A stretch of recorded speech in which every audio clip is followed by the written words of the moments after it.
So yan guys, di ko alam kung ba't na-stop yung recording natin kanina. Pero ang ginawa lang naman natin is nagtanggal lang tayo ng old adhesive. So ang gusto ko guys is i-try muna natin yung LCD kung gagana ba. So ipasok lang natin dito. Yan. Then, so pa-plug natin dito guys yung battery. Yung battery cable.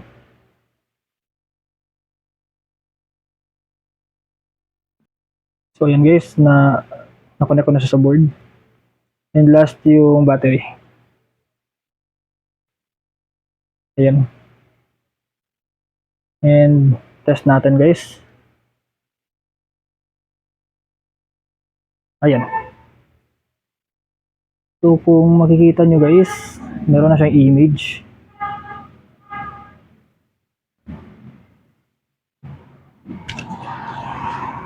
Wait lang natin saglit hanggang mag-boot siya sa kanyang interface.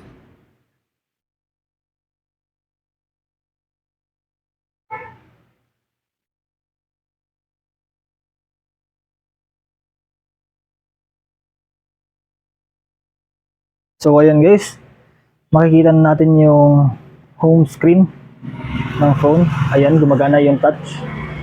Ayan. Bluetooth, Wi-Fi, brightness, ayan. So all good yung screen na in-install natin guys, pero mamaya kapag na-install na natin to, itetest pa din natin to ulit. So ngayon, i-shutdown muna natin. Ayan na yun. Wait lang natin saglit. Ilalagay ko lang siya dito. Ayan. So pagkatapos nyan guys, is i-disconnect muna natin yung battery. Ayan. Ayan. And then yung LCD. Ayan. And ganyan lang guys. So on our initial testing guys, goods yung LCD. Ang next kong gawin is tatanggalin natin yung adhesive na nandito guys.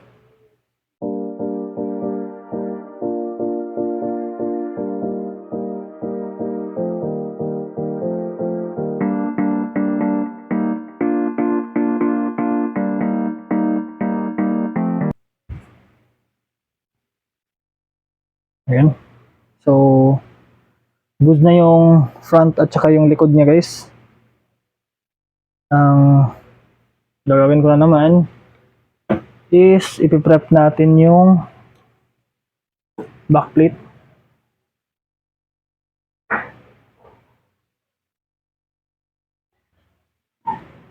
Ayan. So kukunin lang natin tong old adhesive niya guys.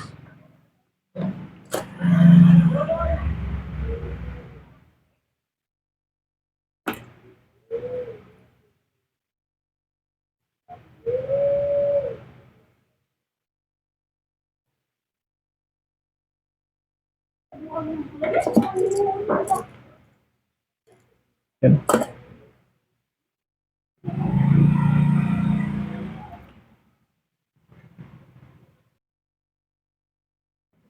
I think that's fine. Okay lang yun. So ang gagawin natin is ilalagay na natin yung screw. Ilalagay na natin yung LCD guys. Yun yung gagawin natin.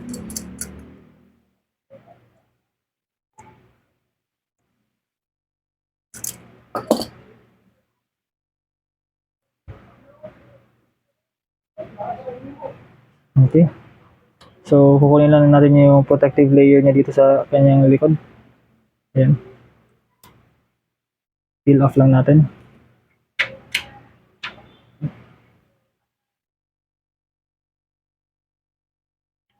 Tapos yan,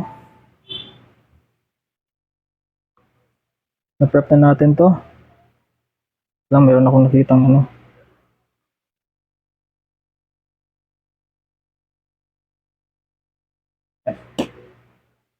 So ang gagawin ko dito is maglalagay ako ng adhesive guys.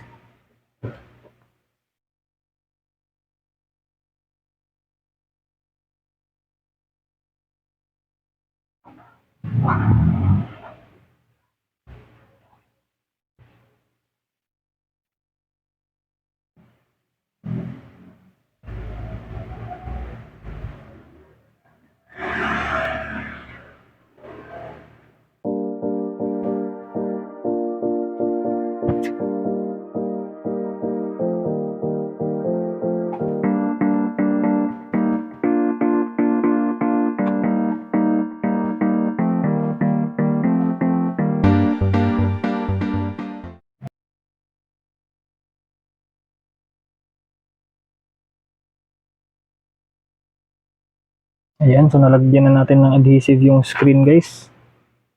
And ang gagawin ko is kukunin ko yung frame. Ilalagay ko yung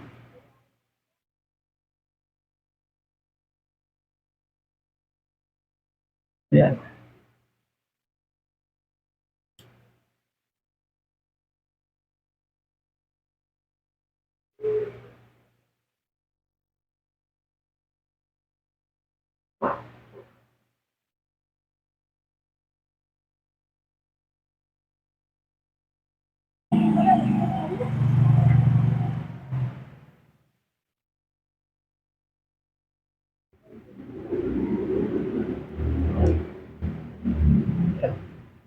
So test ulit natin guys.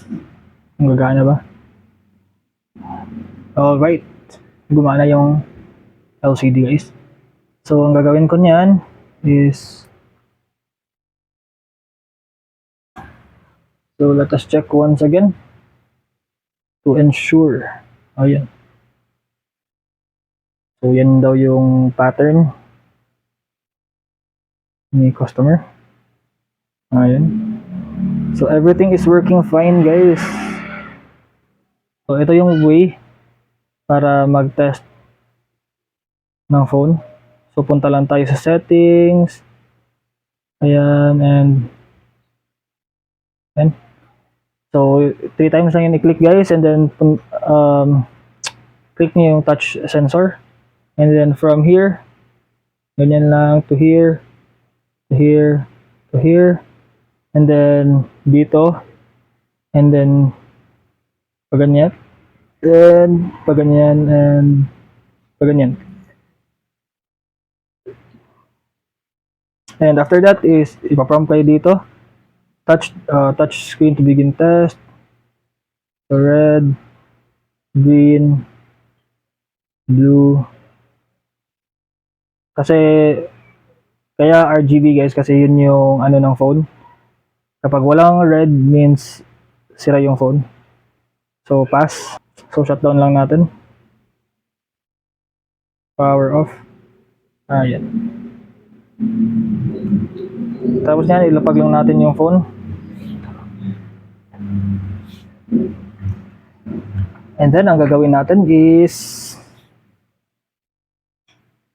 ang una nating ilagay is itong bottom loudspeaker natin.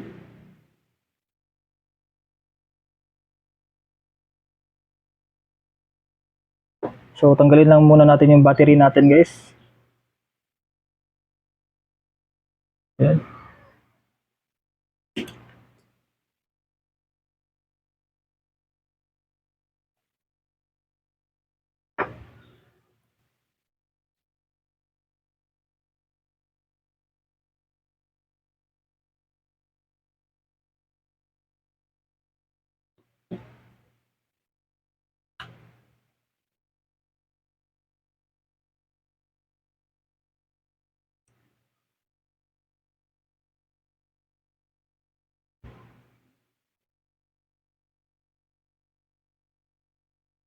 So ayan, ilalagay lang natin yung antenna dito and ipa-plug natin.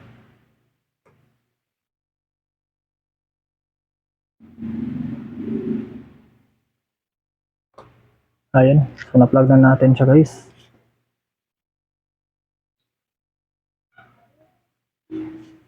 Then ang next nating ilagay is itong ano, itong antenna, itong flashlight niya guys.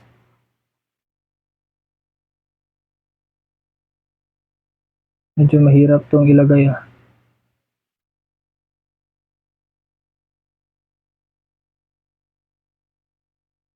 Ayan, dahan lang talaga guys.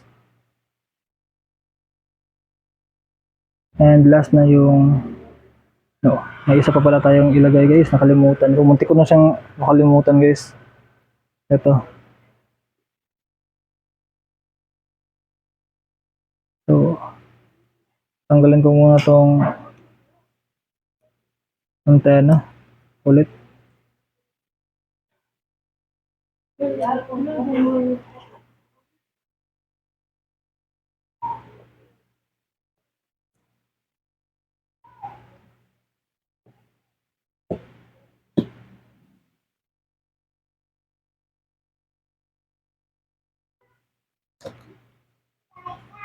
Sinid ko po kasi itong ilagay guys.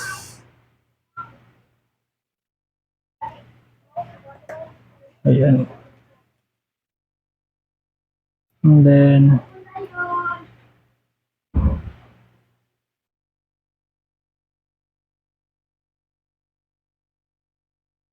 eto.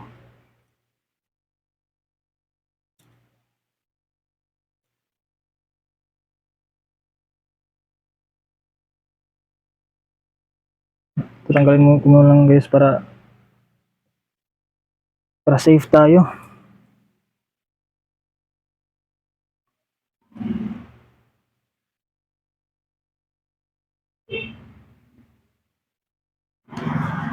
Ayan. And then ito.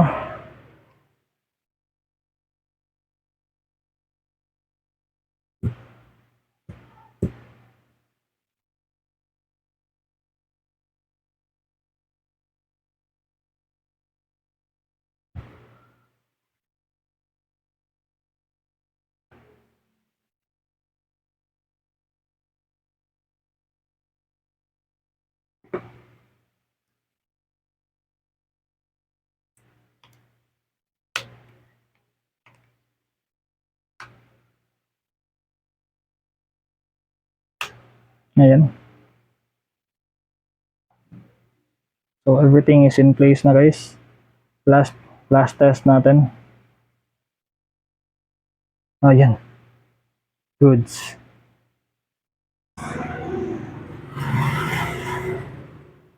Power off natin ulit. So if you're wondering guys, bakit chinecheck ko siya lagi? It's better to, as what I've said, it's better to be safe than sorry. Diba? You don't know, hindi nyo alam guys na like, you're putting everything back together and suddenly, pag on nyo, hindi siya gumagana, babaklasin nyo naman. Diba? So, it's just a practice of mine na i-check siya lagi. Ganyan lang talaga ako mag-ayos guys ng mga phones.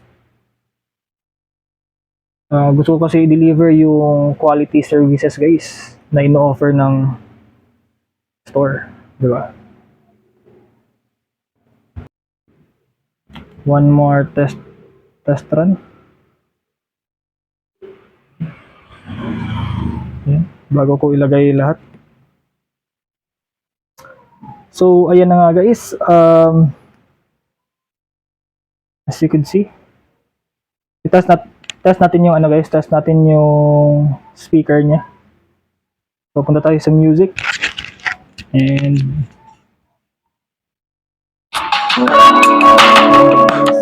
so, ayan guys, rinig niyo yan. Ayan. So, working yung speaker niya guys. So, it's good. Power off natin ulit yung phone. And ididikit na natin yung back panel niya guys. Pero bago niyan, kuha muna ako ng fiber micro microfiber cloth. Ayan.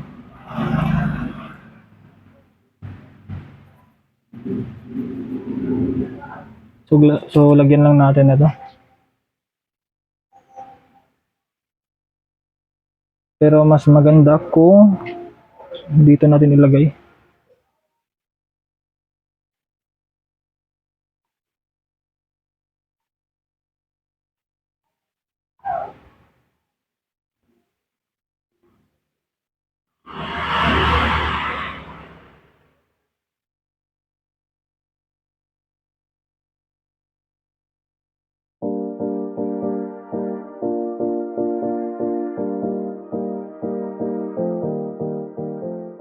Tapos yan is ilagay na natin yung backplate.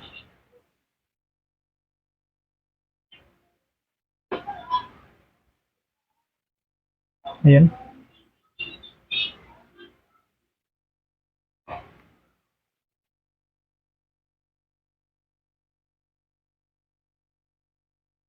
Ayan. Lastly, ayan guys. Ayan. Tinas ko siya guys. Dahil hindi pa nagso-solidify yung adhesive. So, pwede ko pa siyang baklasin. Kaya tinest ko siya ulit. Lagyan na naman. Lagay tayo ng mga clip. Para ma-press talaga yung backplate.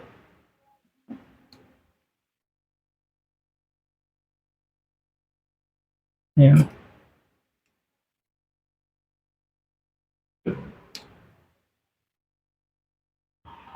So, ayan guys. So, ayan na nga guys. Hindi ko siya na-videohan nung tinanggal ko na yung mga clips. Pero, ayan.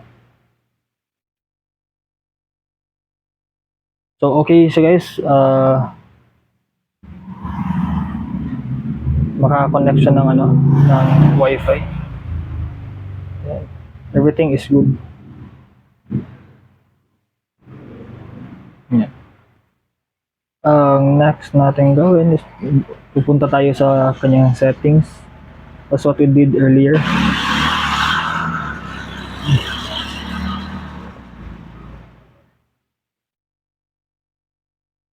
Yan. Yan. So, test natin ulit yung screen. Yan. Yan. Yan. Napaka soft touch niya guys yung screen natin. Red, green, and blue. Ayan. Pass.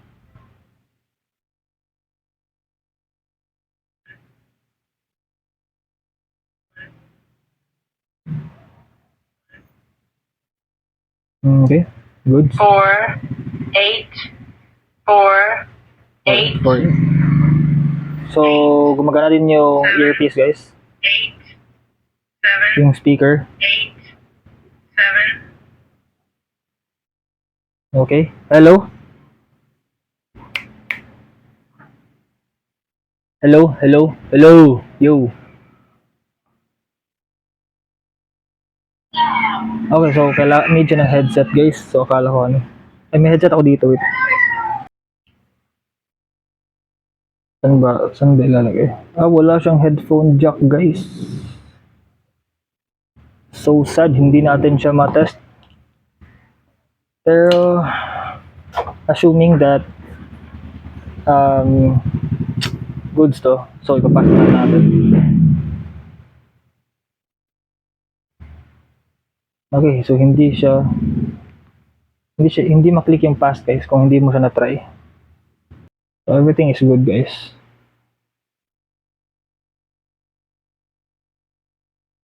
Ayan.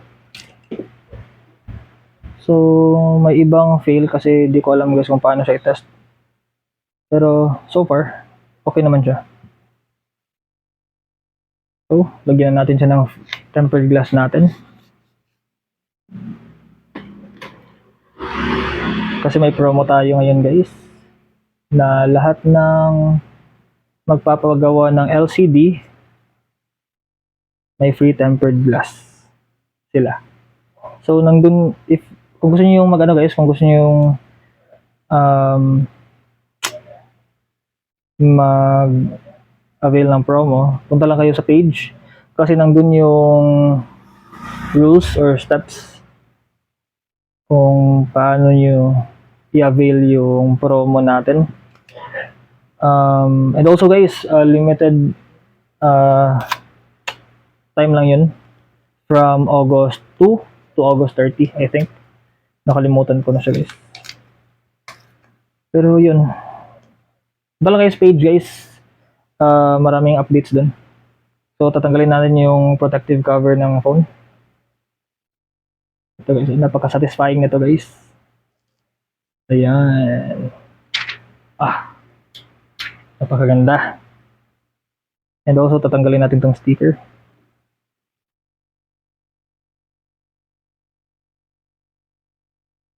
And lastly guys, ang gagawin ko is lalagyan ko lang ng alcohol yung micro fiber cloth natin.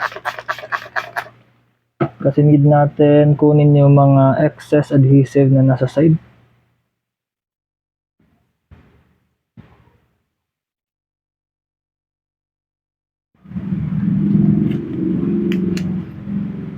Alright. So proceed na tayo sa paglagay ng tempered glass guys.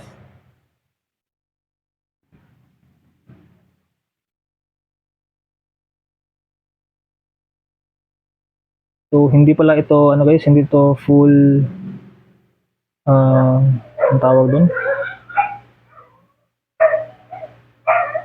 yung matatakpan talaga lahat ng ano. May term full cover o full cover ata yung guys. Yung LCD na ilalagay ko is hindi siya full cover kasi ito lang yung available.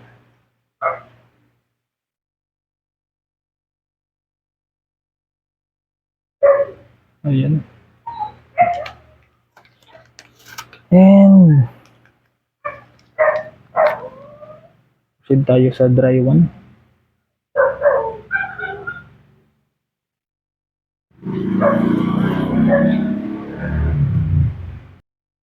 And ilalagay na natin yung tempered glass.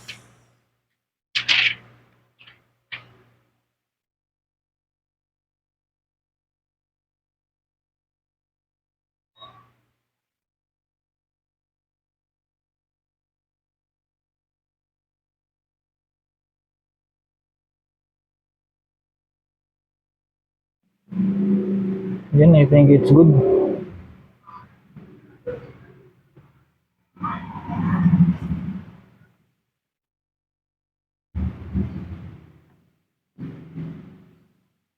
Ayan guys.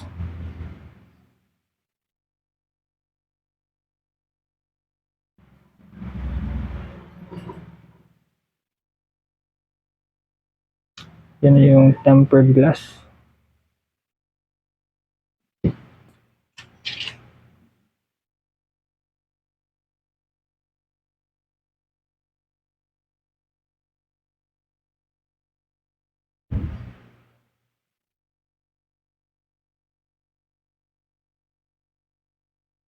Ayan.